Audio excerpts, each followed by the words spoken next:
Hérétique est un podcast politique mêlant entretien et débat. Hérétique pour questionner les dogmes et les mythes. Hérétique parce que la politique n'est pas la religion. Hérétique parce que vouloir penser est toujours le début de la dissidence. Série d'été partie 2, écologie, technique et politique. L'écologie est avant tout une science. Née au XIXe siècle, elle étudie les interactions des systèmes biologiques au sein d'un milieu. C'est une branche de la biologie avec laboratoires, crédits et chercheurs, au carrefour de la physique-chimie et de la géographie. Mais l'écologie est aussi une idéologie, qui a émergé dans la seconde moitié du XXe siècle, considérant les milieux naturels comme des milieux vierges et sains que l'homme ne peut perturber ou détruire, au risque de catastrophes, voire d'apocalypse. Enfin, l'écologie est également une politique apparue plus tardivement, mêlant conservation des écosystèmes, appel à la révolution, contrôle des populations et néocolonialisme, culpabilisation et disparition de la paysannerie, gestion bureaucratique ou militante. Ces trois aspects s'entrecroisent dans une grande confusion que tente de démêler l'écologue Christian Lévesque dans notre émission de décembre dernier, l'écologie, science, politique ou idéologie. Christian Lévesque dénonce une science dévoyée, mise au service d'une idéologie délirante, sacralisant la nature, entre guillemets, au profit d'intérêts politiques et économiques qui nous éloignent des réelles problématiques écologiques. Moi, quand j'entends dire l'homme détruit la nature, je veux dire, mais attends, je suis schizophrène ou quoi? Moi, je vois bien qu'il y a des endroits, je ne suis pas quand même idiot, hein, je vois bien que les pollutions, c'est pas ce qu'il y a de mieux. Hein, les zones industrielles ou les zones commerciales autour des villes, c'est pas forcément ce qu'il y a de mieux. Je suis bien d'accord là-dessus. Mais je veux dire que pour moi, vous me parliez de science, mais la science, c'est justement de prendre le positif et le négatif. C'est toujours de regarder les différents aspects d'une chose. Regarde pas de manière unidirectionnelle. Quand on parle d'approche systémique, ça veut bien dire qu'on regarde tous les aspects de l'ensemble. Et on ne regarde pas seulement une direction. Alors quand on rentre dans une direction seulement, on fait de l'idéologie. Clairement, pour moi. Voilà, c'est un peu... Donc, le discours à l'heure actuelle, en plus, il faut bien dire que les médias en profitent largement. Je veux dire que quand même, ça rapporte de faire du de l'anxiogène, hein, ça rapporte et puis bon, je ne vais pas m'étendre là-dessus parce que je pourrais dériver, mais je veux dire que quelque part on voit bien que c'est un business. Les grandes ONG internationales ne fonctionnent que sur ce système, l'homme détruit la nature. Il n'y a pas un mot. Je vais vous prendre une anecdote. J'ai eu dans ma carrière pas mal de discussions dans des réunions internationales et je travaillais sur les zones humides. Mon expérience en Afrique, c'est que les zones humides, c'est les réservoirs principaux des maladies parasitaires. Bon, dès qu'on parle de zones humides, il faut toujours parler de protection. Il ne faut surtout pas dire que les zones humides, ce sont les émetteurs de méthane, bien plus importants que les héros des vaches. Hein, il faut quand même, on se fiche du monde. Hein, et ce sont les maladies parasitaires. Alors, en discutant, moi je dis, mais voilà, il y a une zone humide là, on va la protéger. On pourrait peut-être faire un programme de santé publique, hein, pour en même temps protéger les populations. Ah, on m'a dit, ça coûterait trop cher. Voilà.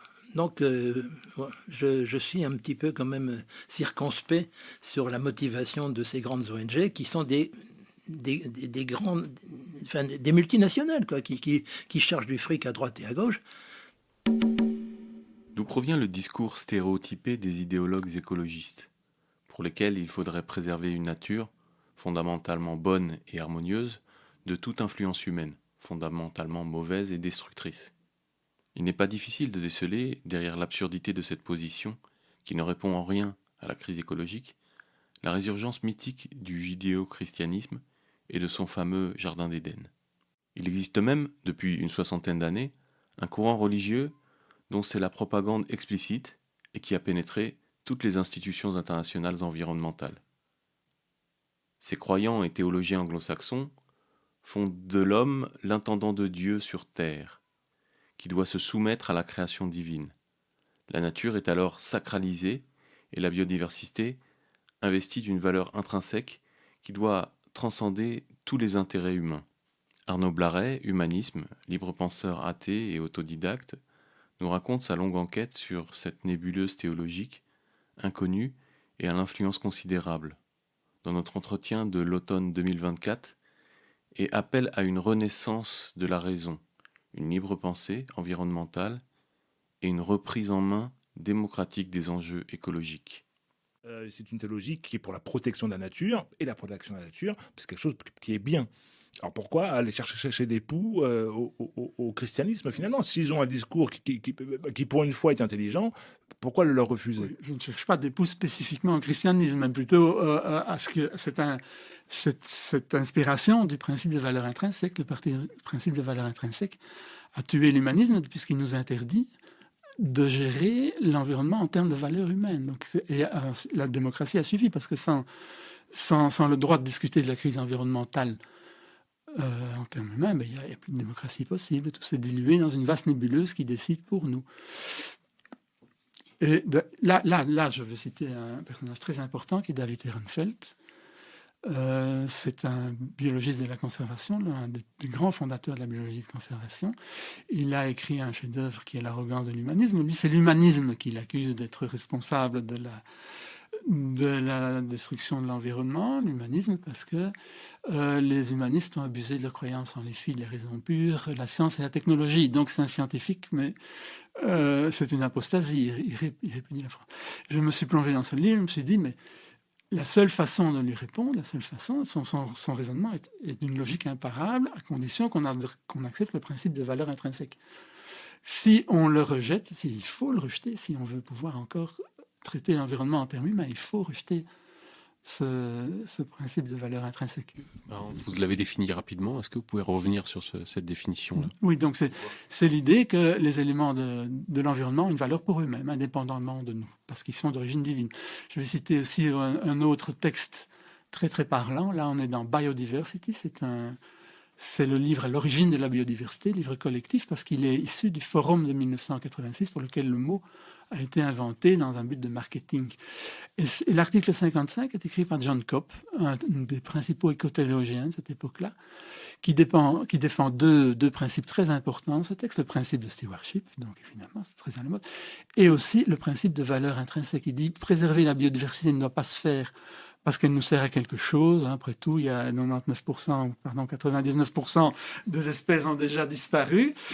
Il faut le faire parce qu'elle a été faite par Dieu et que la Bible dit que Dieu lui-même a trouvé sa création bonne. Et donc ça fait vraiment le lien implacable entre le principe de valeur intrinsèque et le christianisme. Le christianisme n'a pas le monopole. Un autre article très important de ce chapitre est écrit par Michael Soulet, l'un des grands fondateur de la biologie de conservation également. Et lui, il se réfère à un sutra bouddhiste, parce qu'il est bouddhiste, tout est interconnecté, et donc il interprète ça comme la cause de la valeur intrinsèque. Soulet est très très important aussi, parce qu'il a, dès les années 80, considéré que la biologie de la conservation était une discipline orientée mission, qui est à la biologie ce que la guerre est aux sciences politiques. Et dans son article de Biodiversity, il soutient le droit d'utiliser la manipulation émotionnelle pour convaincre les incrédules, en disant les décomptes d'espèces c'est très bien, ça analyse, mais ça ne convertit pas. Et il veut convertir. Pour convertir, il dit qu'il faut faire appel aux spécialistes, donc du marketing, les publicitaires, les faiseurs de présidents et tout ça. Donc on est vraiment là, dans ce forum, dans un monde militant, absolument militant. Un autre personnage fondamental de ce livre, c'est le coordinateur, Edward Osborne Wilson, un très prestigieux entomologiste. Lui, il est vraiment très spécial. Il dit qu'il a eu 3 appels religieux dans sa vie, 3 appels de l'autel, il dit. Le premier, celui des baptistes, une religion évangéliste qui interdit le baptême tant que les enfants ne comprennent pas de quoi ils parlent. Donc, c'est lui qui demande le baptême à 14 ans. Il trouve ça trivial, il perd la foi en Dieu, mais pas en la religion. Il a son deuxième appel religieux, celui de la science, l'étude des fourmis, c'est sa spécialité. Et puis il y aura le troisième, le militantisme. Et dans son militantisme, son grand rêve, c'est de réconcilier la religion et la science, bien qu'il soit techniquement athée, parce qu'il ne croit plus en Dieu, mais il est toujours très religieux, il se dit très religieux. Pourtant, croire la nature éternelle et éternellement bienveillante semble une manière contournée mais efficace de le retirer sa part de sauvage, d'inconnu, d'incertain, d'immaîtrisable, bref, de naturel.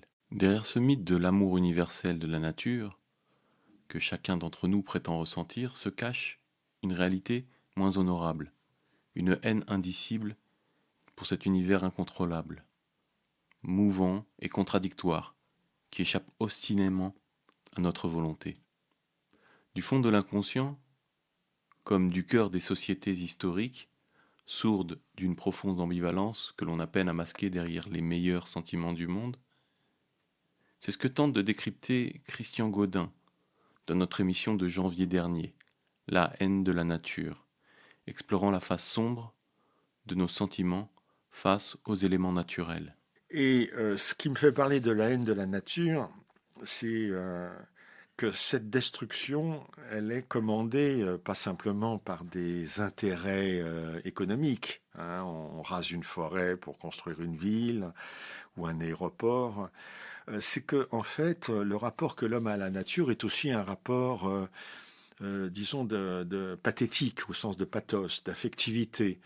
Nous aurons sans doute l'occasion d'aborder ce type de sujet, mais la nature, nous sommes émerveillés par elle, dans le meilleur des cas, mais nous en avons peur aussi. On voit par exemple comment le statut du sauvage, ce qui est la nature au sens propre du terme, puisque le terme de sauvage vient d'un mot latin qui veut dire qui appartient à la forêt, le selvaticus, sauvage, par opposition à la ville qui est habitée par le kiwis, le citoyen. Donc il y a une opposition entre la ville et la forêt, entre la nature et la culture. Le sauvage est complètement disqualifié comme étant quelque chose de, dans le meilleur des cas, le primitif, mais dans le pire des cas, la brutalité effrayante. Et la nature, elle produit en nous des affects très contraires. Ça peut être effectivement un émerveillement spontané devant un coucher de soleil ou un vol d'oiseaux migrateurs, mais la nature est effrayante par son imprévisibilité, sa prolifération, sa vitalité. Par exemple, ce qu'on appelle, disons, façon extraordinairement symptomatique, quand on appelle espèce invasive, une espèce vivante, que ce soit des végétaux ou des animaux, qui sont exotiques au sens propre du terme, ils viennent d'ailleurs, et ils s'introduisent dans notre territoire, un peu comme des immigrés clandestins, et ces espèces invasives, elles sont presque automatiquement, déjà le fait d'être qualifiées d'invasives signifie qu'on doit lutter contre elles, et elles sont presque toujours qualifiées de dangereuses, de nocives. Le contrôle de la nature, depuis le début de l'hominisation, passe évidemment par le truchement de la technique, organisation sociale, langage, outils, etc. Mais c'est la technique matérielle, instrumentalité, qui est à l'origine de cette idéologie technicienne qui a émergé dans la modernité. Investi de toutes les qualités et source de tous les bienfaits, le progrès technique est devenu indiscutable. Pourtant, très tôt est apparu le fait que la technique n'est pas que la rationalité et maîtrise, mais qu'elle peut devenir incontrôlable, et transbahute délire et rêve. Les techniques contemporaines, envahissantes, prétendent régler les problèmes qu'elles ont elles-mêmes provoqués, nous entraînant dans l'emballement qui semble sans limite et dont la face obscure et croissante est déniée, en accusant toute interrogation d'arriération et d'obscurantiste. Ce sont ces réflexions technocritiques auxquelles nous convie Daniel Cérézuel dans notre émission de mars 2023, Les enjeux des technocritiques, à la frontière de l'histoire, de la sociologie et de l'écologie. Il y a une rationalité technicienne qu'on peut décrire, analyser. Mais ce qui est différent, c'est le rapport que nous entretenons avec la technique en général, rapport qui, lui, n'est pas rationnel. Comme je disais, c'est un rapport de fascination, de dépendance, de sacralisation qui conduit au déni de la réalité et à des prises de risques, souvent irresponsables, qui favorise ce que mon ami, là, le philosophe américain Carl Meacham, appelait une incontinence technologique. C'est-à-dire qu'on n'arrive pas à se retenir. Et alors, pour revenir à votre question, tant qu'on n'avait que des objets,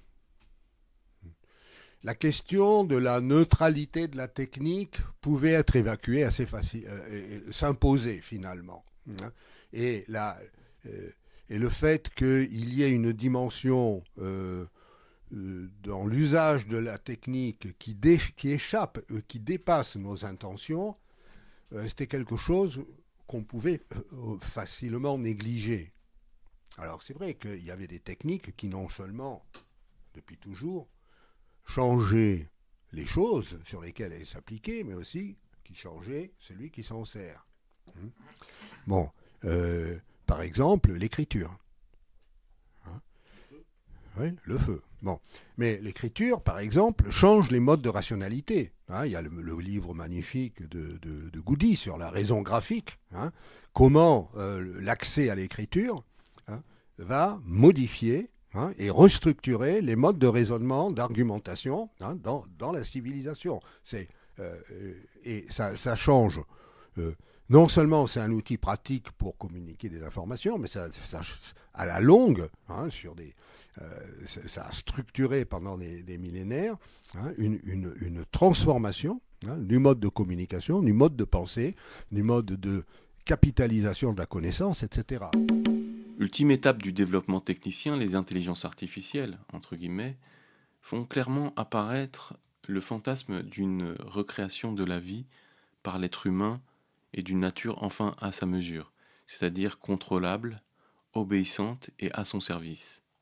Las, comme déjà amplement vu par la science-fiction, il s'agit bien moins d'une révolution que d'un approfondissement des traits les plus régressifs de nos sociétés, mêlant surveillance de masse et foule solitaire, fuite de la condition humaine, conformisme mental et destruction de la pensée et du langage. Cette nouvelle étape dans l'industrialisation de la bêtise ne fait qu'amplifier les monumentales ambivalences vis-à-vis de la nature, mais aussi vis-à-vis de nous-mêmes, de nos désirs et de nos projets.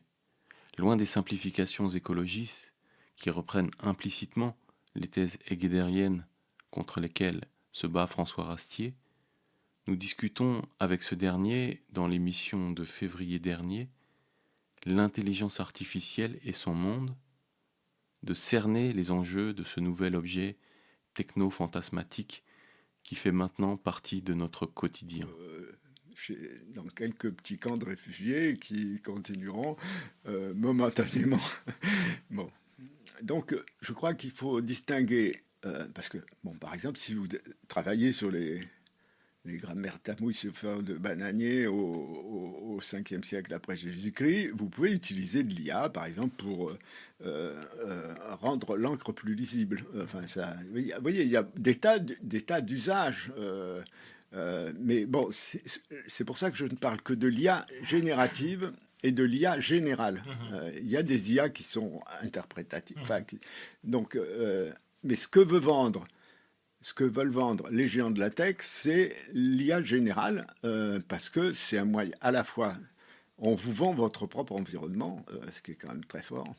On vous vend votre rapport au monde, ce qui est à cet environnement qu'on vient de donner, et en même temps, on pompe l'ensemble de la production de vos données, puisque vous avez des interactions avec des IA... qui vont capter la totalité de vos échanges. Oui, enfin, de ce qu'on appelle les assistants personnels. Oui. Bon, il y a 600 millions de Chinois qui sont amoureux d'un même logiciel qui s'appelle Xiaoshi. Là-dessus, la science-fiction a écrit beaucoup de choses. Oui, nous sommes en train de voir se réaliser. Oui. Ça, c'est assez balisé. Donc, ça veut dire que le gouvernement chinois a accès aux désir, au fantasme de centaines de millions. Jusqu'à présent, il avait accès si vous êtes à Sion, vous mettez un pied en dessous du trottoir, vous voyez votre photo en 4 mètres sur 5 s'afficher sur le panneau en face. Donc vous remontez votre pied. Bon, mais la supériorité de TikTok, ça a été ça. C'est-à-dire que ils avaient une masse de données sans précédent, parce que l'État chinois a une masse de données sur une masse de population qui n'existe nulle part ailleurs, et qui permettait de rendre TikTok particulièrement addictif, ce qui a été le cas. Ça veut dire que dans l'algorithme secret de TikTok, la télécommande universelle, il y aurait les fantasmes des Chinois, par exemple, ces données-là rentreraient là-dedans? Non, mais l'analyse des ressorts et des réactions sur ces réseaux sociaux, etc., va servir à déterminer quels sont les comportements les plus addictifs, puisque c'est ça qu'on est... Vous voyez, derrière ça, il y a aussi... Alors, ça existait avant l'intelligence artificielle, elle s'est construite à partir de ça, pour une part, ces systèmes-là, sur tout ce qui est le neuromarketing. Donc, les formats courts aussi, pourquoi? Parce que chaque fois que vous recevez une notification, ça fait partie du câblage de l'espèce en tant qu'animaux sociaux, il y a une petite décharge de... Voilà, on s'intéresse à moi. On croit que ça s'adresse à nous. Alors que c'est jamais qu'un cling qui vient de la FNAC ou... bon. Donc ça comble aussi une misère affective. Oui, mais en même temps, il y a effectivement une addiction. C'est-à-dire qu'il y a une hormone de plaisir, entre guillemets, ou de marque d'intérêt, voilà. Et il y a des effets de blasement qui font que il y a des mômes qui sont au minimum 5 heures par jour sur les réseaux et qui, dont la vie, c'est décrit dans l'Apocalypse cognitive de Brunner, par exemple.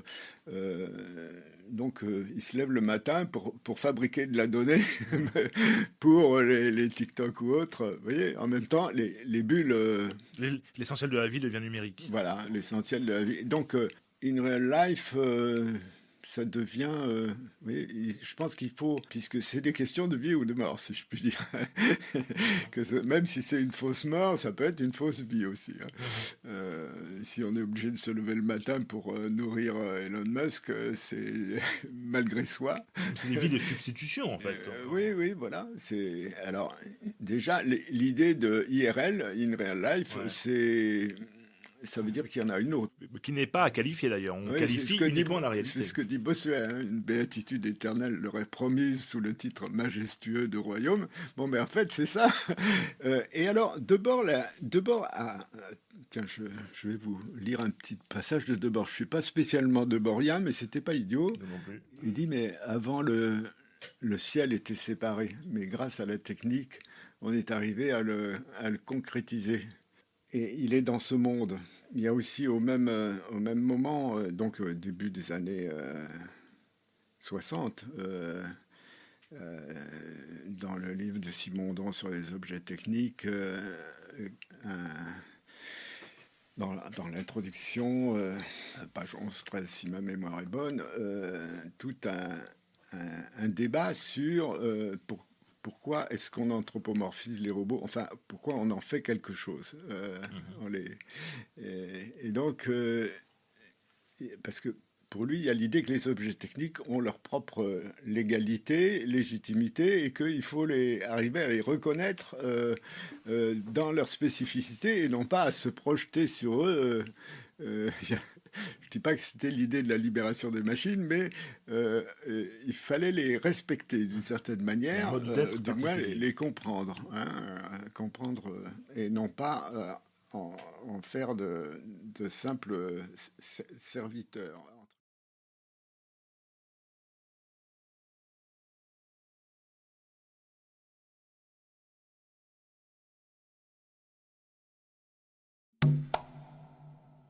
Telles sont, parmi d'autres, les immenses questions que soulève l'écologie politique, qui réveille, réactualise et reformule les grandes interrogations politiques et philosophiques présentes dès l'Antiquité. Mais cette écologie politique est aujourd'hui réduite à une idéologie plate, l'écologisme, entretenu ad nauseam par les cercles bruyants des petits milieux intellectualo-militants, carriéristes et routiniers. Il serait grand temps que les mythes fondateurs, écologistes, entre guillemets, soit sérieusement questionnée. Existe-t-il une cause unique aux dévastations environnementales ? L'être humain a-t-il une place déterminée dans la nature ? Faut-il vraiment dépasser le clivage homme-nature ? Pourquoi l'écologie politique actuelle est-elle de gauche ? Et depuis quand ? Faut-il se débarrasser de la science ou s'en remettre à elle ? L'écologie est-elle nécessairement progressiste ou intrinsèquement conservatrice ? Est-il possible que naisse une écologie autoritaire ? Et finalement, l'écologie politique aujourd'hui n'est-elle pas devenue son exact contraire, nous éloignant de la nature comme de la politique ? Ce sont ces questions qu'on explore avec Quentin Bérard dans l'émission de janvier 2023, Impasse de l'écologie politique. Moi, je me place dans cette veine-là, qui est très classique, en la formulant peut-être un peu différemment. L'homme est capable d'établir des relations de tout type avec la nature, entre guillemets. L'homme est profondément ambivalent. Et lorsqu'on regarde l'histoire, ce que je fais dans le premier chapitre, lorsque je regarde l'histoire millénaire de l'être humain, il y a des moments où l'être humain arrive à créer des relations équilibrées avec un écosystème, avec un milieu, avec un paysage, avec des ressources, de manière plus ou moins durable. Et il y a des moments où on assiste à des dévastations écologiques de tout type. Voilà. Et depuis la préhistoire, le premier grand massacre, on pense que c'est le débarquement d'Homo sapiens en Australie, où apparemment il aurait décimé toute la mégafaune, ce qui aurait contribué à changer le climat local. Des milliers d'espèces, en tout cas plusieurs dizaines de milliers d'espèces qui auraient disparu au moment d'arrivée d'Homo sapiens en Australie il y a 40 000 ans. Voilà. Même chose il y a 12 000 ans sur le continent américain. Ce sont des moments où il y a des dévastations. Voilà. Et alors, le moment où il y a des dévastations et le moment où il y a l'établissement d'une relation intime avec l'environnement est une question. C'est une question que je traite dans le livre. Je pense que la clé est la possibilité de rompre, là je reprends un terme de Castoriadis, rompre la clôture dans laquelle on est. C'est-à-dire arriver à être poreux à ce qui advient. À ce qui advient dans la biosphère, dans l'environnement, et ce qui advient dans la société, et arriver à chaque fois à réajuster l'un et l'autre. Il y a dévastation lorsqu'il n'y a plus cette possibilité d'auto-interrogation, en quelque sorte, et où l'être humain est entraîné dans sa propre logique. La situation dans laquelle on est, nous aujourd'hui, dans laquelle nous parlons en Occident, me semble être celle-ci. On a conscience des réalités, mais nous sommes incapables d'agir. Voilà. Nous sommes pieds et poings liés par une logique que nous avons nous-mêmes construite. Donc il y a ces deux possibilités. Je parle d'une tête de Janus dans l'histoire de l'humanité. Moment d'équilibre, d'établissement de relations intimes et extrêmement intelligentes avec la nature, et moment de massacre et de dévastation écologique. Vous venez d'entendre la série d'été numéro 2, Écologie, technique et politique. Rendez-vous le 1er septembre pour une nouvelle émission. Vous pouvez retrouver toutes les émissions ainsi que les références des documents évoqués sur notre site hérétique au pluriel.fr. Ce podcast est disponible sur toutes les plateformes d'écoute.